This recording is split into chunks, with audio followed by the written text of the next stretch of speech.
ගොඩක් අය ඉල්ලලා තිබ්බා පිලිපීනයේ විස්තර ගැන කියන්න කියලා වීඩියෝ එකකින්. ඔන්න ඉතින් ගෙනාවා අපේ 3 වෙනි දවසේ පිලිපීනයේ සංචාරය.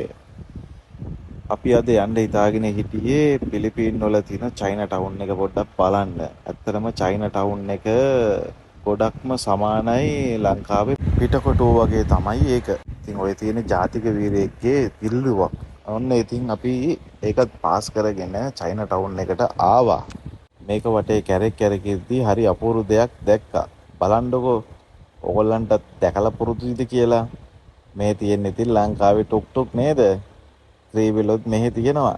හැබැයි මෙහෙ තියෙන ත්‍රිවිල් වලින් නම් මේගොල්ලෝ උපරිම ප්‍රයෝජනෙ ගන්නවා. මොකද මම දැක්ක විදියට සමහර ත්‍රිවිල් හදලා තියෙනවා 7 දිනෙට යන්න පුළුවන් විදියට. ඩ්‍රයිවර්ගේ දෙපැත්තෙත් යනවා ඉතින්. ඔන්න ඉතින් පළවෙනි කෑම එක තමයි අපි try කරන්න යන්නේ පිලිපීන් වල. මේක නම් තියෙන සොසේජස් වර්ග ටිකක් කලවම් කරලා මේවා ඉතින් බෙදලා ඔය පොඩි කප් එකකට දාලා දෙනවා සෝසුත් එක්ක කන්න තමයි තියෙන්නේ. මම දැක්ක කට්ටිය කමෙන්ට් කරලා තියෙනවා හරි වොයිස් එකෙන් කතා කරන්න කියලා. ඉතින් මේක තමයි ඉතින් මගේ හරි වොයිස් එක. මට කරන්න දෙයක් නැහැ ඉතින්. ඒකෙන් තමයි ඉතින් කතා කරන්නේ. ඔය තියෙන ඉතින් වෙනිගයි ලුණු කෑලි කපලා දාලා හදලා තියෙන සෝස් එකක්. ඕකත් මාර රහයි.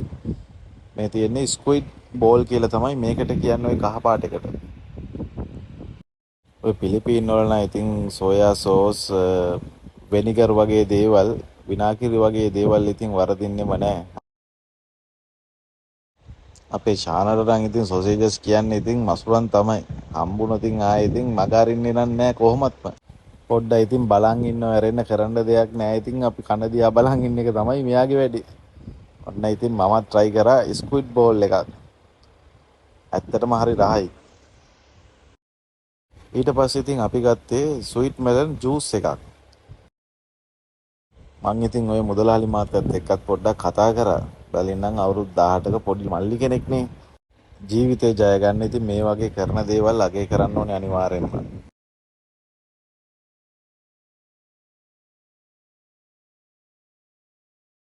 ඔන්න ඉතින් ඔක්කොම කාලා බීලා ඊට පස්සේ එහා පැත්තේ තිබ්බා වෙනස්ම විදිහේ කෑම එකක්. මේ ඉතින් දැල්ලෝ තමයි ඉන්නේ. කරවල වගේ වේලලා තියෙන්නේ. මේගොල්ලෝ මේක පුච්චලා ඔය අරපු වෙනිග එකත් එක්ක දාලා තමයි කන්න තියෙන්නේ.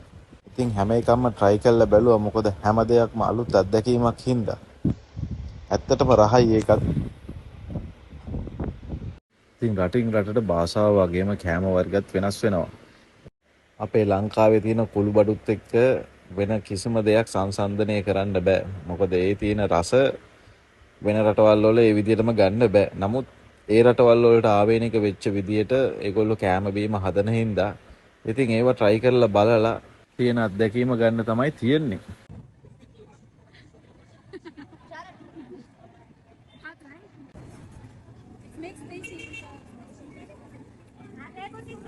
ඔන්න ඉතින් එක්කොම කාලා ඉවරලා අපි බැස්ස එළියට පොඩ්ඩක් ඇවිදින්න. යනකොට තව මරු තැනක් හම්බ වුණා. මේවට නම් ඉතින් බයින්න එපා. ඉතින් මෙතන තිබ්බේ කුකුලගේ ඔක්කොම අවයව ටික තමයි. බඩවැල්, චිකන් liver, ඊට පස්සේ කුකුලගේ ඔළුව. ඉතින් ඔය වෙනිග එකේ දාලා තමයි කන්නේ. පේනවනේ ඉතින් රස කර කර කන විදිය. නොදන්න ගොඩක් කට්ටිය හිතාගෙන ඉන්නවා මේ පිලිපීන් වල බලු මස් කනවා කියලා. එහෙම දෙයක් නම් මෙහෙ නෑ. ඔය ඉතින් නොදන්න කට්ටිය නොදන්න කමට කියනවා මිසක් මේ මම දැනුවත්ව එහෙම දේවල් නම් නැත. ඔන්න ඉතින් ඒ රටට ආවේනික වෙච්ච තවත් විශේෂ කෑමක් තමයි මේ බලුත් කියන්නේ. බලුත් කියන්නේ ඉතින් කුකුලව පැටිය බාගෙට වර්ධනය වෙලා තියෙන කෑම එකක්. ඉතින් මේක කන්න නම් ටිකක් අමාරුයි. ඒ කට්ටියට නම් පුළුවන් ඔය ලයිට් එක ගහලා බලන්නේ මොන පැත්තෙන්ද කඩන්න ඕනේ කියලා.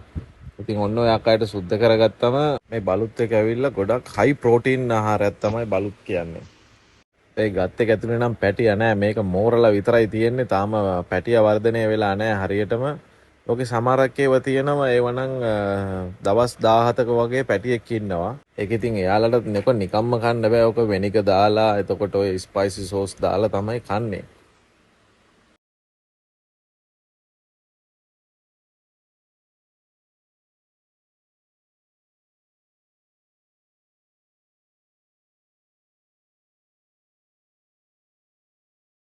ඔන්න ඉතින් ඊට පස්සේ අපිට හම්බ වුණේ අරුම පුදුම වතුර එකක්. මේකට මේගොල්ලෝ කියන්නේ මැජික් වෝටර් කියලා. ඉතින් ඒකත් try කරලා බැලුවා. ඇත්තටම මේ වතුර එකේ අමුතු රහක් තියෙනවා, පැණි රහක්. ඒක ලොකු පැණි රහකුත් නෙමේ, හිතාගන්න බැරි විදිහේ පැණි රහක් තමයි තියෙන්නේ. ඇවිදලා මේ රස්නේ ඉතින් මේක බිව්වට පස්සේ අමුතු ෆ්‍රෙෂ් එකක් ඇඟට ආවේ. මේක නිකන් අර තැඹිලි ගෙඩියක් බොනවා වගේ ෆීලිං එකක් තමයි එන්නේ. ඒ උනට තැඹිලි වතුර නන් නෙමෙයි, කුරුම්බ වතුරත් නෙමෙයි. ඉතින් ඊට පස්සේ ඩ්‍රැගන් ෆෘට් විකුණන නැන්ද කෙනෙකුත් හම්බුණා. ඉතින් මේ නැන්දගෙන් ඩ්‍රැගන් ෆෘට් කෝප් එකකුත් අරගෙන ඒකත් බීලා බැලුවා කොහොමද කියලා. රසට තිබ්බා.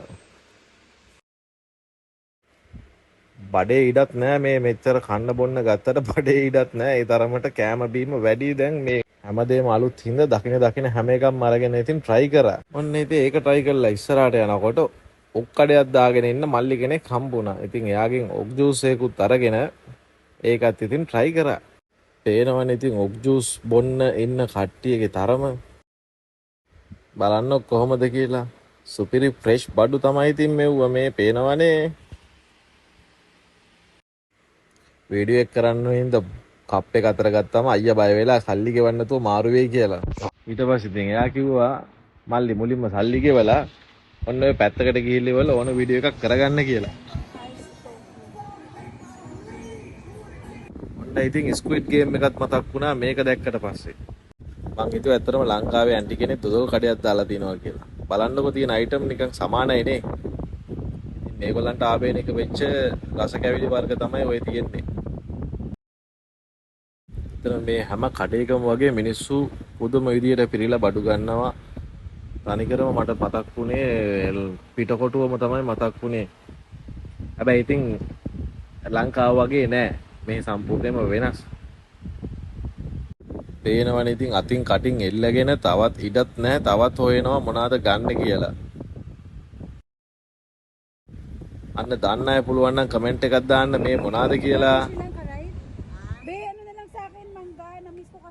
ඉතින් ඔය තියන්නේ පිලිපීන් වල අඹ ගෙඩි 4ම පේසෝ 100ක්. ඉතින් යන ගමන් හම්බුණා ලකී චාම්ස් තියෙන කඩේකුයි කීටැක් තියෙන කඩේකුයි. ඒකේ සුවිනියර්ස් තියෙනවා. ඔන්න ඉතින් යන ගමන් ආදි කාලයටත් පොඩ්ඩක් ගිහින් ඔය තියන්නේ ඉතින් පිලිපීන් වල තියෙන කොසුනේ. අපේ ලංකාවේ කොසු වගේ නෙමෙයි නේද? ඒ අස්සේ ඉතින් කැසිනෝත් තියෙනවා. හැබැයි ඉතින් ඕවට නම් හැබැයි වෙන්න එපා. ඉතින් ඔන්නෝම තමයි අද දවසේ ගෙවුනේ. ඉතින් දැන් ඔන්න අපි ඉතින් චයිනා ටවුන් එකෙන් එළියට යන්න තමයි ලෑස්ති වෙන්නේ. ඒ එළියට යනකොට බලන්නකො මේ පොලිම දිහා. මං හිතුවේ දන්සලක් කියලා. කොහොමද බලන්න පොලිම මේ රෙස්ටුරන්ට් එකට තියෙන. ඔන්න ඉතින් අපි එන ගෙදර යන්න තමයි දැන් මේ ලෑස්ති වෙන්නේ. ඉතින් වීඩියෝ එක හොඳ නම් කමෙන්ට් එකක් දාන්න, ෂෙයා කරන්න. එන ඉතින් හැමෝටම සුබ දවසක් කියලා ප්‍රාර්ථනා කරනවා. හැමෝටම ආදරේ.